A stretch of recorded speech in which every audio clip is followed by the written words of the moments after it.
ഉൽപ്പത്തി പുസ്തകം 19 അധ്യായം 1 മുതൽ 12 വരെയുള്ള തിരുവചനങ്ങൾ.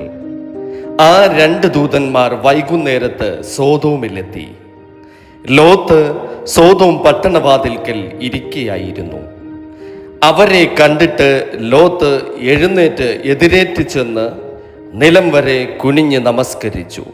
യജമാനന്മാരെ, അടിയന്റെ വീട്ടിൽ വന്ന് നിങ്ങളുടെ കാലുകളെ കഴുകി രാപ്പാർപ്പിൻ.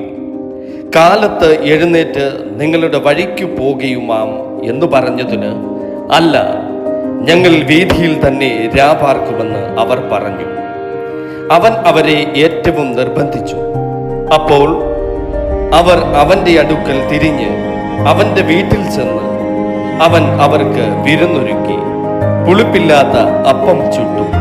അവർ ഭക്ഷണം കഴിച്ച് അവർ ഉറങ്ങുവാൻ പോകും മുൻപേ സോദോം പട്ടണത്തിന്റെ പുരുഷന്മാർ സകല ഭാഗത്തു നിന്നും ആബാലവൃദ്ധം എല്ലാവരും വന്ന് വീട് വളഞ്ഞു. അവർ ലോത്തിനെ വിളിച്ചു, ഈ രാത്രി നിന്റെ അടുക്കൽ വന്ന പുരുഷന്മാർ എവിടെ?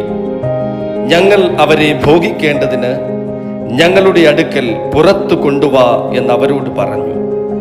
ലോത്ത് വാതിൽക്കൽ അവരുടെ അടുക്കൽ പുറത്തു ചെന്നു കതക് അടച്ചു വെച്ചു. സഹോദരന്മാരെ, ഇങ്ങനെ ദോഷം ചെയ്യരുതേ.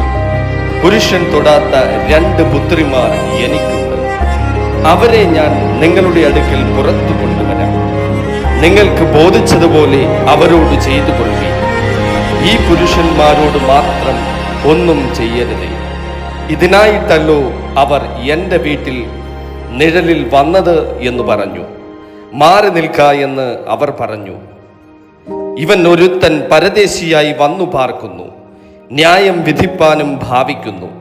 ഇപ്പോൾ ഞങ്ങൾ അവരോട് ഭാവിച്ചതിലധികം നിന്നോട് ദോഷം ചെയ്യും എന്ന് അവർ പറഞ്ഞ് ലോത്തിനെ ഏറ്റവും തിക്കി വാതിൽ പൊളിപ്പാൻ അടുത്തു. അപ്പോൾ ആ പുരുഷന്മാർ കൈ പുറത്തോട്ട് നീട്ടി ലോത്തിനെ തങ്ങളുടെ അടുക്കൽ അകത്തു കയറ്റി വാതിൽ അടച്ചു. വാതിൽക്കൽ ഉണ്ടായിരുന്ന പുരുഷന്മാർക്ക് ആബാലവൃദ്ധം അന്ധത പിടിച്ചു.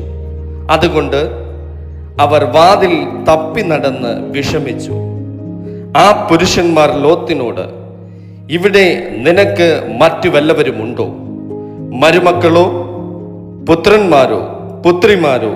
ഇങ്ങനെ പട്ടണത്തിൽ നിനക്കുള്ളതൊക്കെയും ഈ സ്ഥലത്ത് നിന്ന് കൊണ്ടുപോയിക്കൊള്ളുക.